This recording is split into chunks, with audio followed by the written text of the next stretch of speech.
Welcome friends, bright વિદ્યાપીઠ YouTube channel ઉપર આપનું હાર્દિક સ્વાગત છે. આપણો એક already strategy video that is account officer class 1-2 માટે ખૂબ ડિટેલ આવી ગયો છે. અગેન આ સિવાય બે મુદ્દાઓને મારે આજે અહીંયા કવર કરવા છે. એક FAQ કે ઘણા બધા CA રિલેટેડ જે કોઈ વિદ્યાર્થીઓ છે એના માટે આ એક્ઝામ ફર્સ્ટ ટાઈમ છે. મને ઘણા બધા ફોન આવે છે તો હું બધાને જવાબ તો આપું છું, પણ કદાચ કોઈ મુદ્દો છૂટી જતો હોય અથવા આ વિડીયોથી તમારા ઘણા પ્રશ્નો જો સોલ્વ થઈ જતા હોય તો આ વિડીયો તમને ઉપયોગી થઈ જશે. 5 થી 7 એવા ક્વેશ્ચનો છે કે જે રેગ્યુલર ખાસ કરીને નવા વિદ્યાર્થીઓને થાય છે. તો એ એક એક કરીને ક્વેશ્ચનો લેવા છે અને બીજા ભાગમાં મેં તમને કીધું એમ કે જે બે મહત્ત્વના મુદ્દાઓ છે એમાં બીજા ભાગમાં મારે એક માઇક્રો સ્ટ્રેટેજી શેર કરવી છે કે 2 થી 2.5 મહિનામાં આ એક્ઝામ કેમ ક્રેક કરવી અને ખાસ અમુક ભૂલો ન કરવી. સમજાય છે? બીજી વાર અમુક વાર ગવર્મેન્ટ જોબમાં ચાન્સ નથી મળતો તો તમારે કેરિયર શિફ્ટ કરવું છે, તમે બેન્કિંગ અથવા પ્રાઇવેટ અથવા કોર્પોરેટ જોબમાંથી ગવર્મેન્ટ જોબમાં જવા માગો છો એક લોંગ ટર્મ સ્ટેબિલિટી માટે, તો અગેન નાની નાની વસ્તુ હોય તમારા માટે અહીંયા મેટર કરે છે. ઠીક છે? ઓલરેડી જો તમે CA છો કે આ રીતે ક્વોલિફાઈડ પ્રોફેશનલ છો તો તમે એકદમ બ્રિલિયન્ટ તો છો જ, પણ ખાસ આ એક્ઝામ માટે શું અલગ કરવાનું છે. મેં ઘણીવાર કીધું છે કે આ એક્ઝામ ડિફિકલ્ટ નથી, આ એક્ઝામ ડિફરન્ટ છે. સમજાય છે? કદાચ તમારી CAની એક્ઝામ વધારે ડિફિકલ્ટ છે પણ આ એક્ઝામ ડિફરન્ટ છે. આ ખાસ એક મગજમાં રાખજો. હવે એક બે મેઇન વસ્તુઓ જો પહેલાં તો જે અત્યારે ખૂબ મહત્ત્વની છે એની આપણે ચર્ચા કરીએ.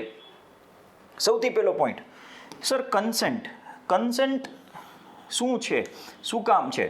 પેલું તો તમે 2 ફોર્મ ખાસ ભરી દેજો, ક્લાસ 1 અને ક્લાસ 2.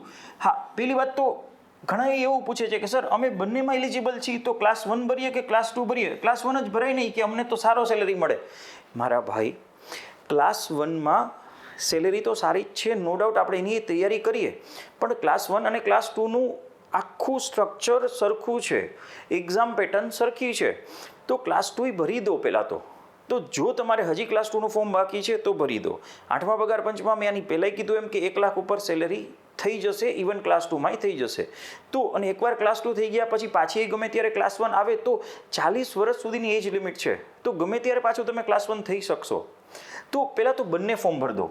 હવે GPSCનું બેઝિક માળખું એવું કહે છે કે જો અમુક હજારથી વધારે કેવી રીતે કંઈક ફોર્મ ભરાય તો અમુક વિદ્યાર્થીઓ પછી ખોટા ફોર્મ ભરે અને એક્ઝામ દેવા ન જાય તો એને ખર્ચો માથે પડે. એટલે અમુક મોટી એક્ઝામો અથવા જાજી ભરતીવાળી એક્ઝામોમાં મતલબ ઝાઝા ફોર્મ આવ્યા હોય એમાં એ લોકો કન્સેન્ટનો રૂલ રાખે છે. તો મે બી ક્લાસ 2માં તો કન્સેન્ટ છે જ, પણ ક્લાસ 1માં મે બી ન આવી શકે તો ચિંતા નથી, આવે તો ક્લાસ 2ની સાથે એની કન્સેન્ટ પણ આપી દેજો.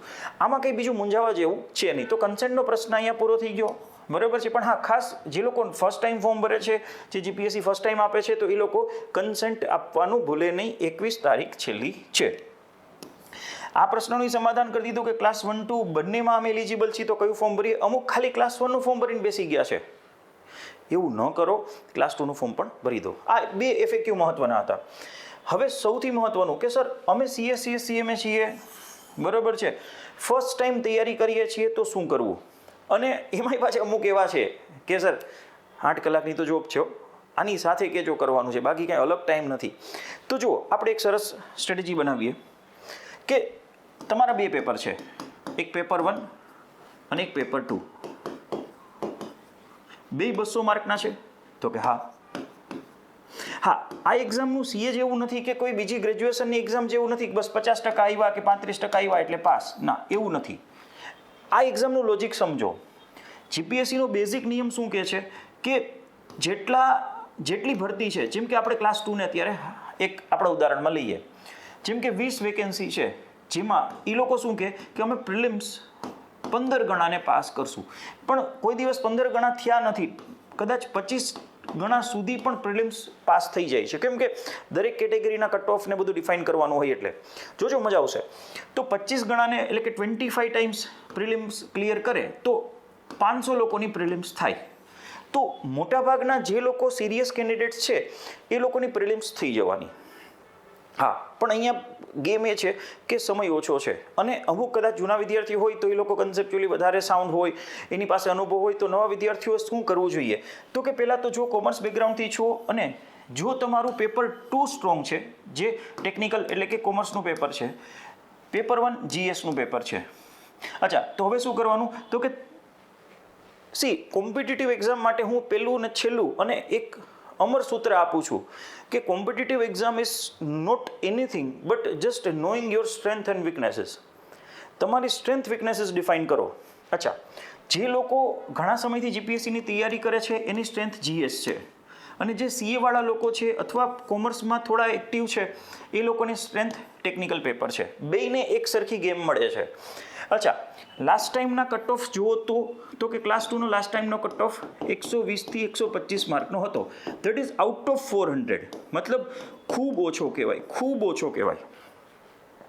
પણ આ વખતે કદાચ જગ્યાઓ ઓછી છે અને કોમ્પિટિશન થોડી વધારે છે, તો આપણે એવું માની લઈએ કે આ કટ ઓફ 150 જાય, 160 જાય, કોકી 170 સુધી જાય. હાલો, માની લીધું એક્સ્ટ્રીમ કેસમાં, કાંઈ વાંધો નહીં. આની ડીલ કેમ કરવું? જો મજા આવશે. પહેલાં કોમર્સના સ્ટુડન્ટ્સે શું કરવું? તો કે જલ્દીમાં જલ્દી, અચ્છા જલ્દીમાં જલ્દી પેપર 2ના 11 ટોપિક્સ છે એના ઉપર તૂટી પડવું.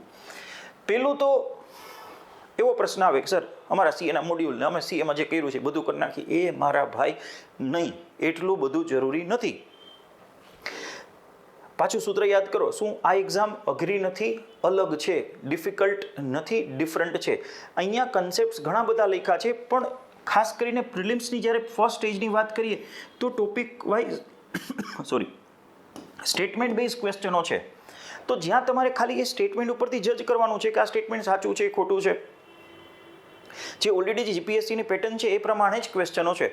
મતલબ કે એવું નથી કે સીએન જેમ મોટા દાખલાઓ છે, બહુ ડીપ સ્ટડી કરવાનું છે, અને સીએના મોડ્યુલ્સ ખૂબ વિશાળ છે. તો પહેલાં તો તમને ઉપર છેલ્લું તમને પ્રોપર ટોપિક વાઇઝ નોલેજ હોવું જોઈએ. ઘણીવાર સીએવાળા એક ટોપિકની અંદર 11 ટોપિક હોય ને એમાંથી એક ટોપિકની અંદર એટલા ડેપ્થમાં વહી જાય કે વાત જવા દો, પછી પાછળ રહી ઘણું જાય. એવું નથી કરવાનું. તમારે એક થોડું ટાઈમ ટેબલ અને થોડી સ્ટ્રેટેજી જોઈને જવાનું છે. તો તમારે ટોપિક વાઇઝ ફટાફટ જોતું જવાનું છે.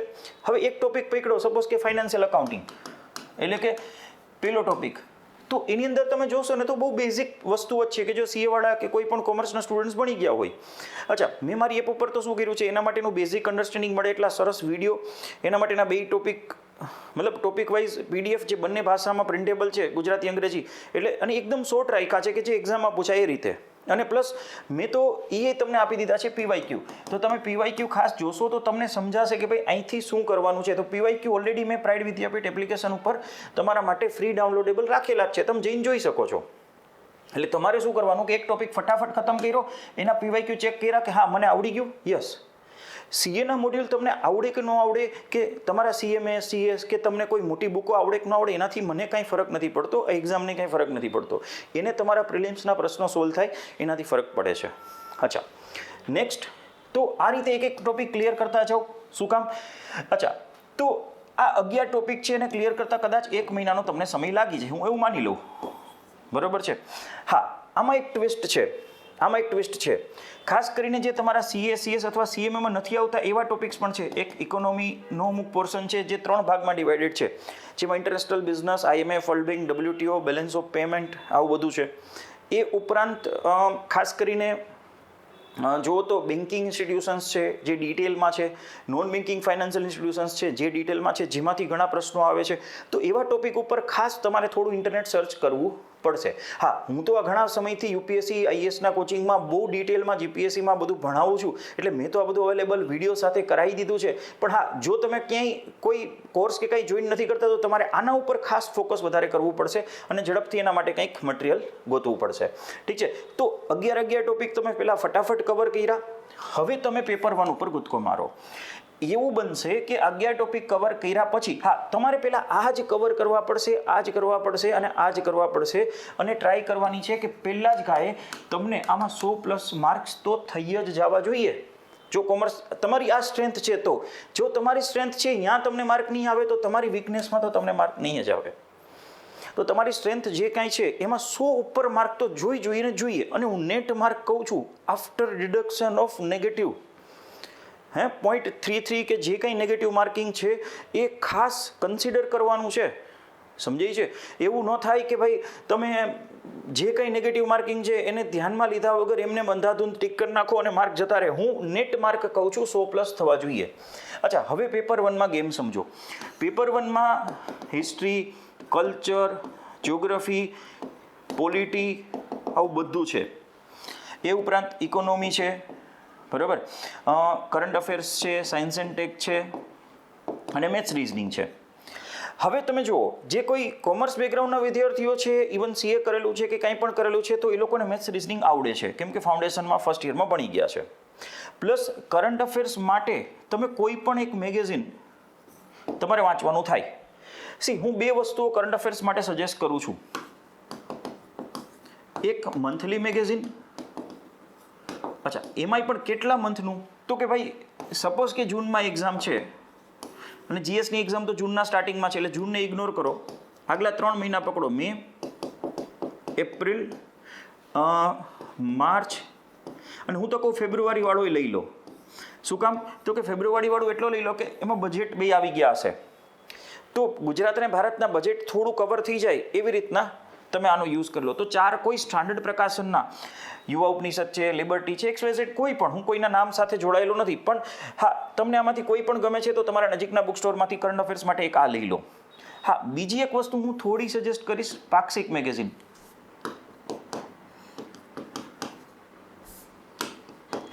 પાક્ષિક મેગેઝિન નેટ ઉપરથી તમને ફ્રીલી મળી જશે, ટેલિગ્રામ ઉપર પણ ફ્રીલી અવેલેબલ હોય છે, અને પાક્ષિક મેગેઝિન તો વેબસાઇટ ઉપર પણ ફ્રીલી અવેલેબલ તમને ડાઉનલોડ થઈ જશે. અચ્છા, પાક્ષિક મેગેઝિન તમને નથી ખબર તો હું કહી દઉં કે શું છે. તો ગુજરાત સરકારના દર 15 દિવસે આવતા એક મેગેઝિન છે, જ્યાં ગુજરાત સરકારના જે કોઈ કામો થાય છે, જે કોઈ યોજનાઓ આવે છે, તો એનું એક ડિટેલ એમાં આપેલું હોય છે.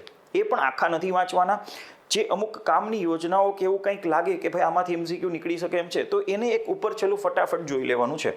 તો કરંટ અફેર્સ કરવાની આટલી રિક્વાયરમેન્ટ છે. હા, આમાંથી આવું કરવાથી કદાચ 10 થી 15 કરંટ અફેર્સના ક્વેશ્ચન તમને આવડી જાય. તો પેપર 1માં તમારે મેથ્સ રિઝનિંગ કરવાનું છે, કરંટ અફેર્સ ખતમ કરવાનું છે.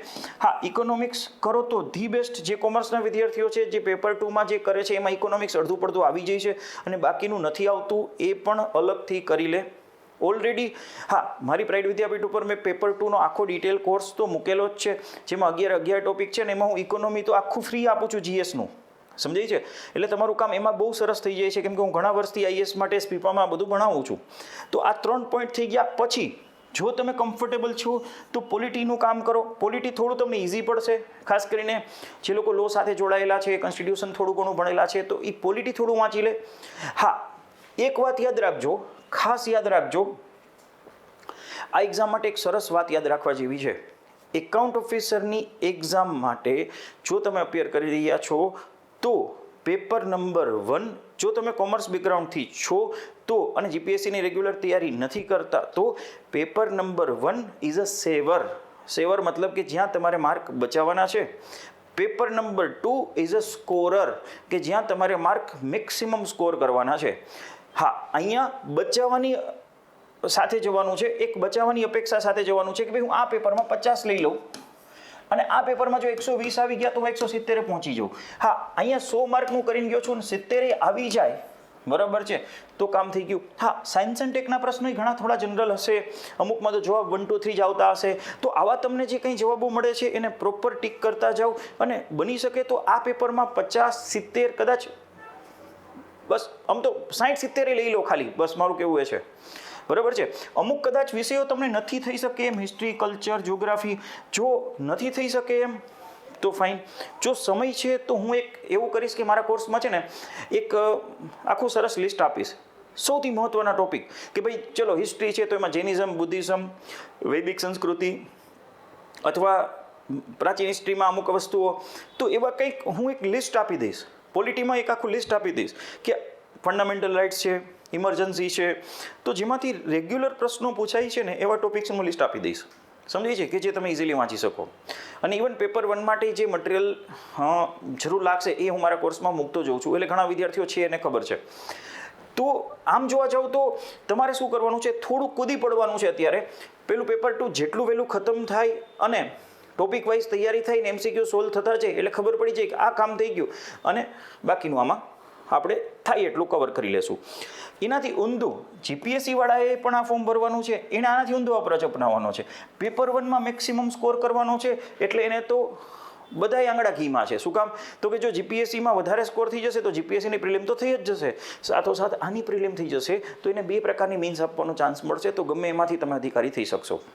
સમજી છે? એક્ઝેક્ટ આનાથી વાઇસ વર્સા એક આખો રિવર્સ અપ્રોચ અપનાવવાનો છે. ઠીક છે?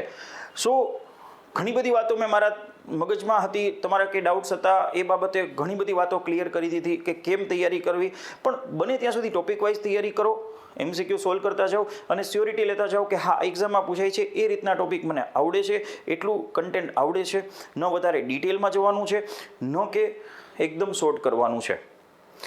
છેલ્લો પ્રશ્ન ઘણા લોકોએ મને પૂછ્યો કે સર અમે તો CA છીએ, અમારી પાસે બધું મટીરિયલ રેડી છે, અમારે કંઈક તમારા કોર્સની કે કંઈ જરૂર પડશે? જો ભાઈ, હું કોઈને કહેતો નથી કે મારો કોર્સ લો, પણ હા CAના મટીરિયલ ને CAના મોડ્યુલ્સ હું ભણેલો છું, મને ખબર છે કે કેટલા ડિટેલ ડેપ્થમાં હોય છે. સમય ઓછો છે તો મેં દરેક ટોપિકના મટીરિયલ મારી રીતે વેરીફાઈ કરી અને બંને લેંગ્વેજમાં, ગુજરાતી અને અંગ્રેજી બંનેમાં શું કર્યા છે, મૂકેલા છે, અને જે એકદમ એક્ઝામ ઓરિએન્ટેડ છે કે આ એક્ઝામમાં કામ આવે એ રીતના છે. પેલો પોઈન્ટ. હા, એક સરસ FAQ બહુ જ પ્રશ્ન આવ્યો છે કે સર હું ઇંગ્લિશ મીડિયમથી છું, મને ઇંગ્લિશ જ વધારે ફાવે છે, તો આ એક્ઝામમાં મારું કામ થઈ જશે? તો એક વાત યાદ રાખજો, જો આ પ્રિલિમ્સ છે ને એમાં પેપરના 2 પેજ હશે ને, એમાં એક ઇંગ્લિશ હશે, એક ગુજરાતી હશે, એટલે તમને જે લેંગ્વેજથી કમ્ફર્ટેબલ છો કામ થઈ જશે. બીજી બાજુ મેઇન્સ હશે ને, મેઇન્સ તો એમાં જે 5 પેપરો છે ને એમાં ખાલી એક જ ગુજરાતી ભાષાનું પેપર છે. જો તમે એને ટેકલ કરી લીધું તો એક બીજું ઇંગ્લિશ તો છે જ. હા, ગુજરાતીમાં કદાચ 10 માર્ક ઓછા આવ્યા તો 10 પાછા ઇંગ્લિશમાં કવર કરી લો. તમારું કાં તમારું ગુજરાતી સારું હશે ને કાં ઇંગ્લિશ સારું હશે, 2 સારું હોય તો તમારે કંઈ ઘટે એમ નથી, પણ એક સારું હશે તો બીજી સ્ટ્રેન્થ તો હશે ને, ઉપરવાળાએ કંઈક વીકનેસ આપી હોય તો કંઈક સ્ટ્રેન્થે આપી હોય ને, તો એ બધી સ્ટ્રેન્થ વીકનેસીસને સમજવાની છે. પ્લસ ત્રીજું GSનું પેપર છે જે 200નું છે, જે તમે ઇંગ્લિશ ગુજરાતી ગમે એમાં લખી શકો છો, અને એકાઉન્ટ્સ એન્ડ ઓડિટિંગના જે પેપર 4 અને 5 છે મેઇન્સમાં, એ પણ તમે કોઈ પણ ભાષામાં લખી શકો છો. સો ક્લાસ 1-2 માટે લેંગ્વેજ કોઈ બેરિયર નથી. હા, અમે ઘણા વર્ષથી આ ફિલ્ડમાં છીએ તો મારા લેક્ચરોના બધું આવતું હોય તો એમાં ગુજરાતી ટચ થોડો હોય છે, કેમ કે આજે કાલે પરમ દિવસે એટલે કે પ્રિલિમ્સમાં, ઇવન મેઇન્સમાં એ ગુજરાતીનું પેપર, ઇવન ઇન્ટરવ્યૂમાં, અને ઇવન એના પછીના દિવસે એટલે કે જોબમાં જશો તો ગુજરાતી તમારો પીછો નહીં છોડે, કેમ કે તમે તૈયારી શરૂ કરીને એનો એક પહેલો અક્ષર જ જીપીએસસીનો G બોલે તો ગુજરાતી જ છે, એટલે ગુજરાત પબ્લિક સર્વિસ કમિશન છે, તો બટ ઓબ્વિયસ છે ગુજરાતીથી ભાગશો તો ચાલશે નહીં. પણ બાકી કાંઈ ચિંતા નથી, ગુજરાતી ઇંગ્લિશ તો એક મોડ ઓફ કોમ્યુનિકેશન છે, એક્ઝામ માટે કંઈ એટલું મોટું બેરિયર નથી. સ્ટીલ આ સિવાય તમારા કોઈ બીજા પ્રશ્નો છે, કોઈ બીજા એવા મુદ્દાઓ છે, હું પ્રયત્ન તો કરું છું કે છેલ્લા 3 દિવસથી મેક્સિમમ લોકોના ફોન મેં અટેન્ડ કર્યા છે. સ્ટીલ કાંઈ તમારું બીજો કંઈ ડાઉટ્સ છે તો 95863 65628 ઉપર વોટ્સઅપ કરો, પ્રાઇડ વિદ્યાપીઠ એપ્લિકેશન ડાઉનલોડ કરો, અને કોર્સમાં શું વસ્તુઓ છે એકવાર પ્રોપર જોઈ લો. તમને કંઈ કામ આવી શકતું હોય તો ઠીક છે. બધા સબ્જેક્ટ્સના ડેમો લેક્ચર્સ પણ એમાં અવેલેબલ છે, અને કંઈ પણ ક્વેરી માટે હંમેશા આ ધવલ બોજાણી ચાર્ટર્ડ એકાઉન્ટન્ટ આપણી સાથે હંમેશા અવેલેબલ જ છે. ઠીક છે. સો આ લેક્ચર માટે આટલું રાખીએ. Till then, have a nice day. Thank you.